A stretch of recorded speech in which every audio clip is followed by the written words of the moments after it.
Hello, my fellow gnomes, and welcome back to episode 2 of our tower defense series. Now, we're going to need to add in some more zombies to our game because at the moment it's a bit rubbish just having the one zombie. Now, obviously, we could create a few copies like this, we could duplicate them all, and we could then run the game. And oh, yeah, great, now we've got 4 zombies. But that's not really ideal because then we're going to have all these different scripts that we're going to need to take care of in each one. Really, we need to do a bit of reorganization to our project and our code in specifically in order to get what we want. So the first thing we're going to do, well, I'm going to delete those extra ones, is I'm going to add in a script into server script service. And I think we'll just name this one main. This is going to be our main game script. And we're also going to add a module script. Okay, so inside of this, we're going to add in something called a module script. And we're going to name this one attacker, or maybe we'll just call this mob for shorthand, right? And if you're not too familiar with module scripts, then I've got a whole video all about that, which I'd suggest you checking out. We're going to continue here. So we're going to name our module to mob. And then obviously we need to return a mob. And then we're going to create a function in the script to spawn in a mob. So rather than the zombie just kind of being stood there at the start of the game, we want to add him into the game from our script now. So we're going to add in our function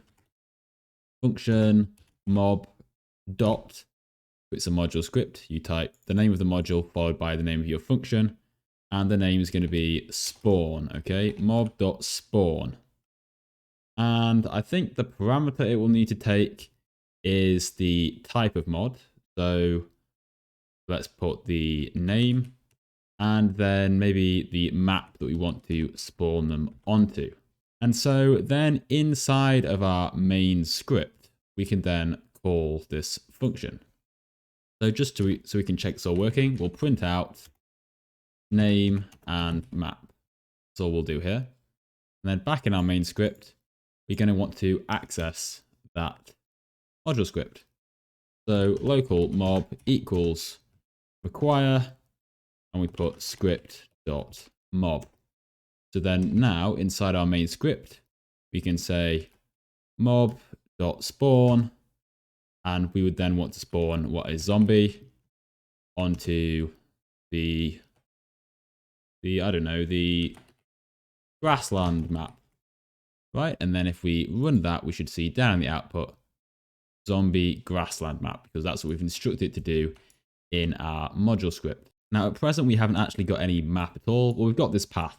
So how about we sort of give it some grass so we can make it into our grassland, so it looks a little bit more interesting. And maybe we'll add some trees for decoration. So now we've got something that looks a little bit like a map. Let's make sure we anchor all of the trees. We can group them together, I suppose.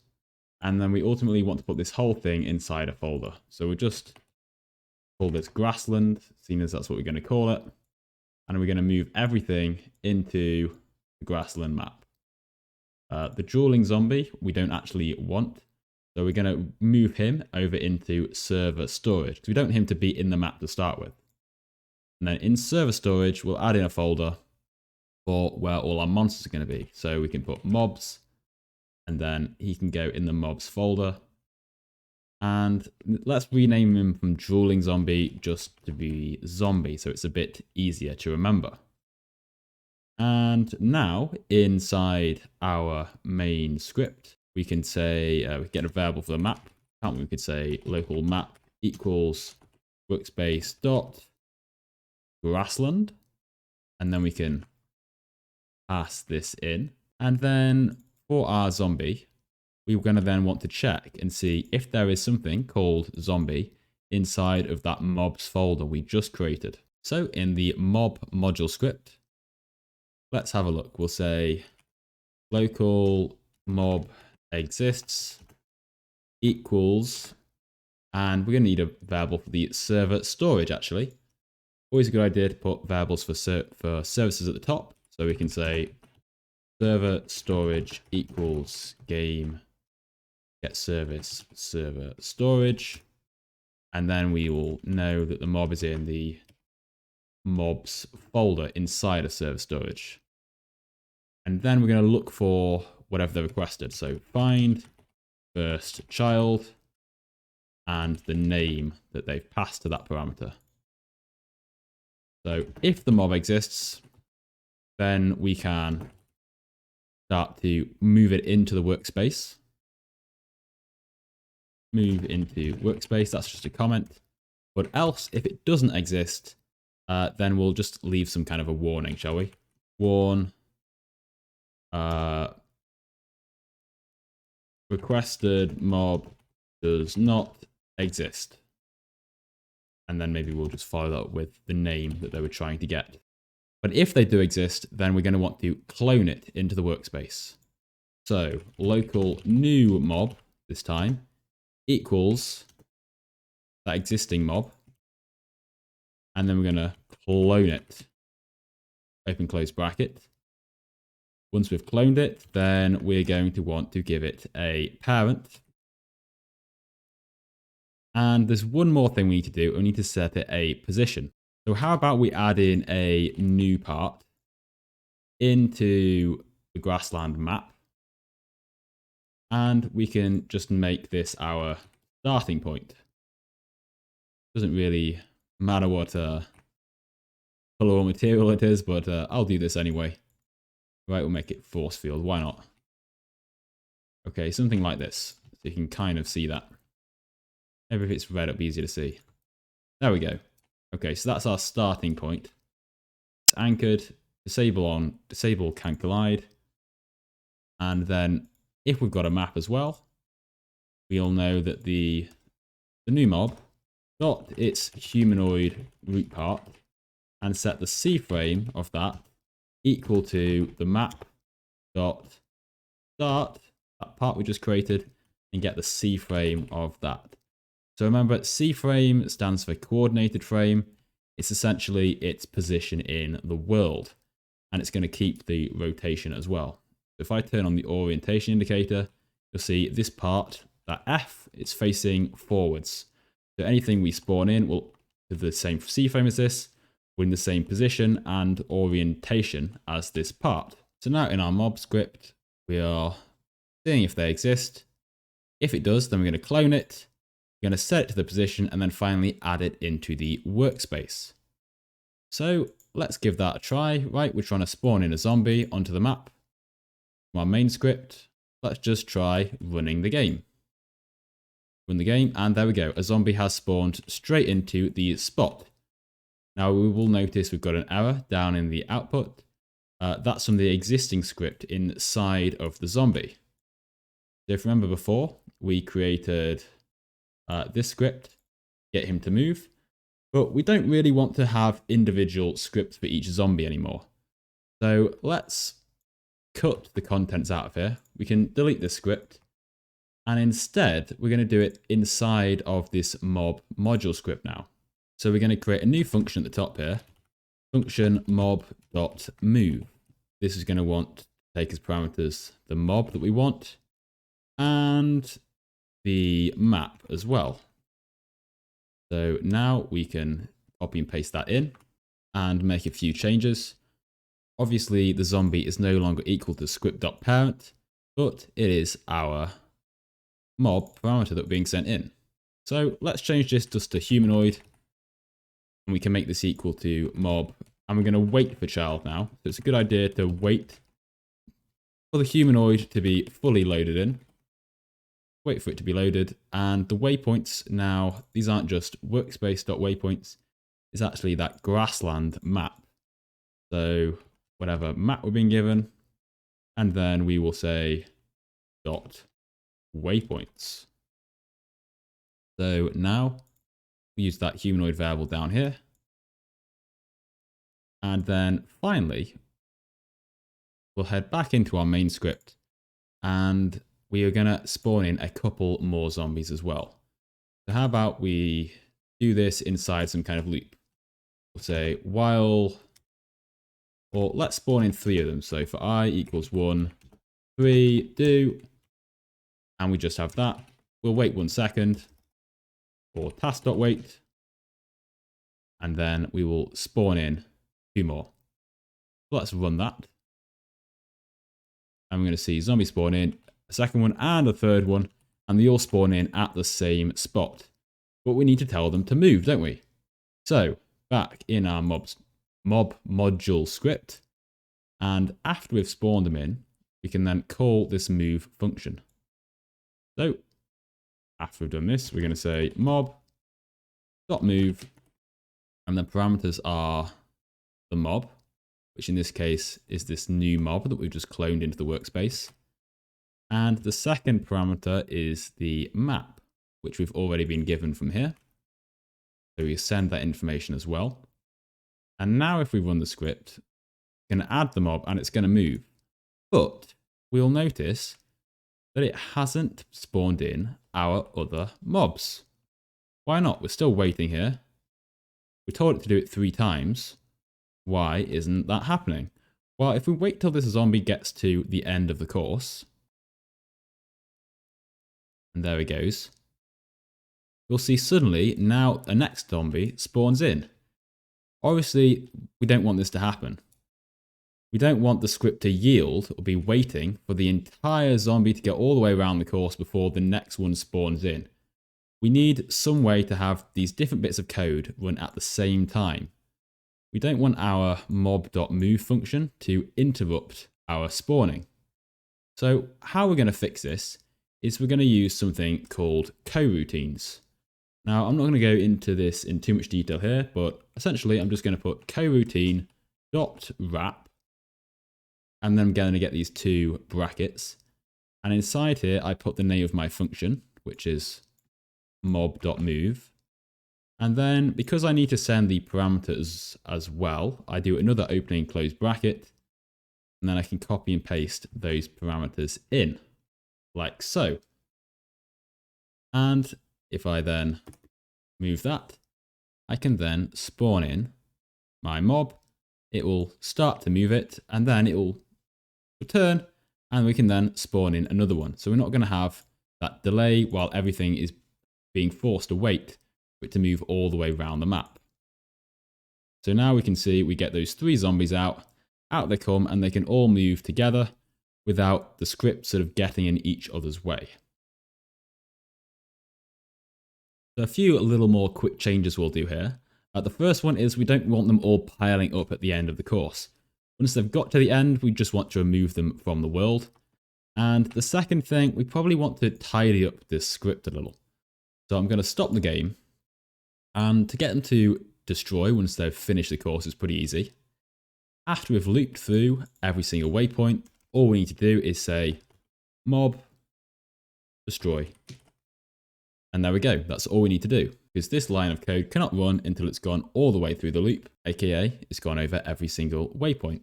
Now, the next thing I want to do is try and improve this little bit of code here, because this is all very well, but if I want to have a series of waves, then I'm going to have a lot of sort of things like this, and it's going to be wrapped inside another big loop, and it's going to start to look a little bit messy if I've got all these different loops going on. So instead, in our mob.spawn function, we could actually request a quantity to spawn in. So after the name parameter, we'll have a new one called quantity in the middle there. Make sure we've got a comma between each parameter. And if we know that the mob exists, then we can loop over the quantity. So for I equals 1, whatever the number of quantity is. So if quantity is equal to 1, it's just going to go through this loop the 1 time. And we're going to want to do all of this. Now, we don't want them to all spawn in simultaneously, so let's try a half a second wait between each unit being spawned. And now, inside our main script, instead of typing spawn lots of times, you can just type spawn zombie 3 onto the map. And so now when we run this, we should see 1 zombie, 2nd zombie, 3rd zombie. They'll make their way around. And there we go, and they all get destroyed when they reach the end there. Super. So that's one wave of attack. And if you want to add more waves, all we need to do is write a little bit of basic logic here. We'll type in another loop. So we'll say I or wave equals 1. And then however many waves we want. Let's just do 5 waves to start off with. And we could create some logic here. We could just say 3 times the wave is how many we want to spawn in. So on the first wave, that would be equal to 1, and we just spawn in 3, and then 6, and then 9, and so on. Or we could have a bit more fun here if we wanted.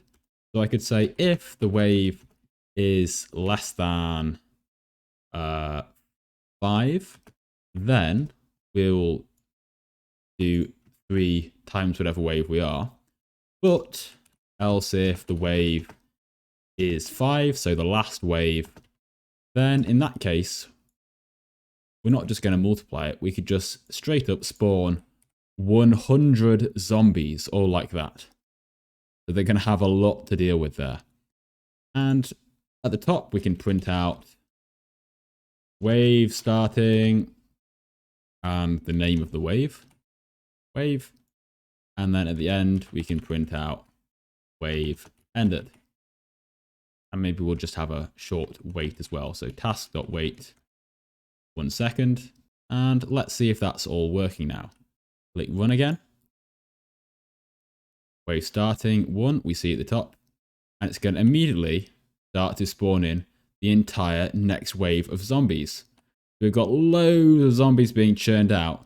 But we probably don't want them all coming out like this, all together.